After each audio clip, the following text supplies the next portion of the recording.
Hello, welcome to Kitchen Basics 101, where I teach you the bare bone basics as if you've never cooked a day in your life from the perspective of a mom. Bechamel, super easy. I'm going to do it in a separate of its own video because you can use bechamel in lots of different things. I'm probably going to use this one to make a lasagna. A bechamel is just basically like gravy, a white gravy. It's just a roux plus milk.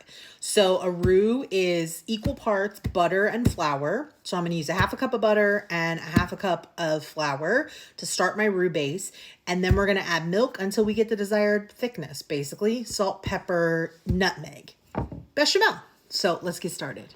Half a cup is 1 stick of butter, or if you're using Kerrygold, it's half of it. So we're just going to get that started. I've just got this going on like medium heat. I'm going to put a half a cup of flour in, roughly, because a roux is usually equal parts flour and butter.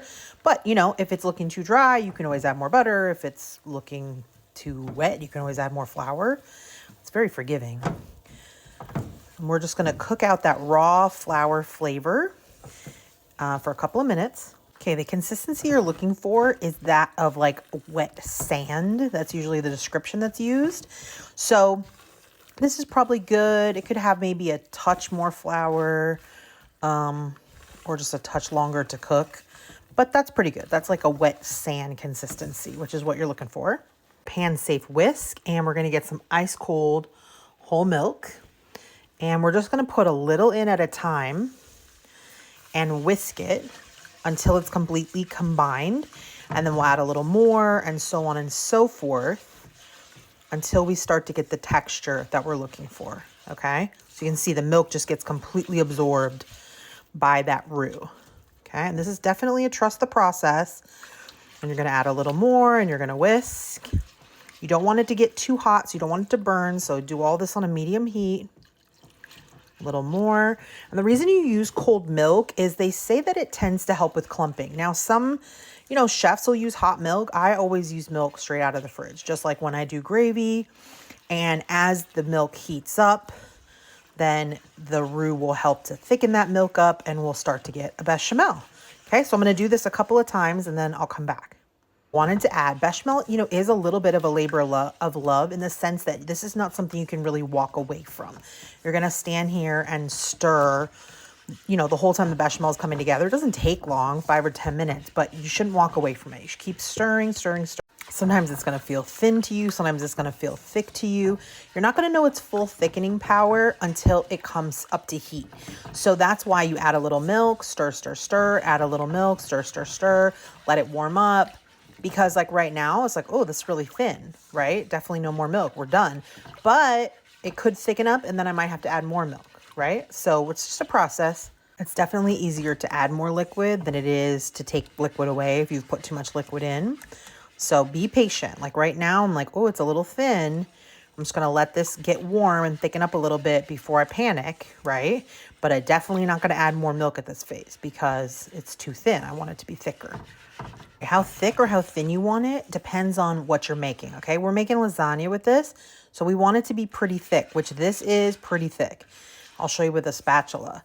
If you're using it to make like a macaroni and cheese, it can be a little thinner, have a little more moisture in it because the noodles are really gonna suck it up, the moisture. But look, see how thick that is? See how I can drive through it with a pan or with a spatula?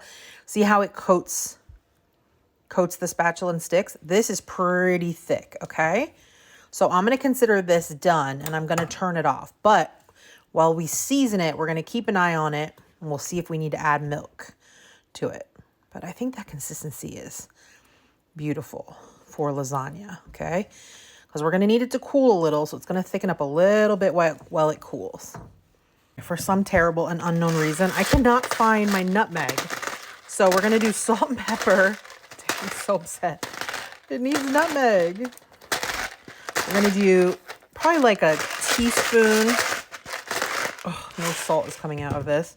Teaspoon of salt and a teaspoon of pepper. You can use ground white pepper if you don't want the little like flakes of black pepper in there. I just prefer black pepper. And we're going to give it a mix and then we're going to give it a taste. Now, you got to put nutmeg. I don't know why. I don't have any nutmeg. So right here, the best would be fresh ground. So you buy a little nutmeg and you grind it. Or you can use ground nutmeg. I don't know how much. Half a teaspoon, teaspoon. Just a little touch. It's just a bechamel has nutmeg. It's just something that makes a bechamel. But we have no nutmeg. So let me give it a taste and see how dreadful it is without it. Look how gorgeous and thick. I mean, come on.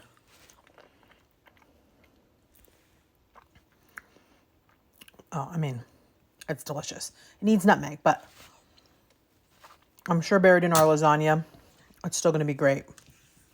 Okay? Seasoned, lovely. That's a bechamel. All right, go to the next video if you want to see me make it into a lasagna.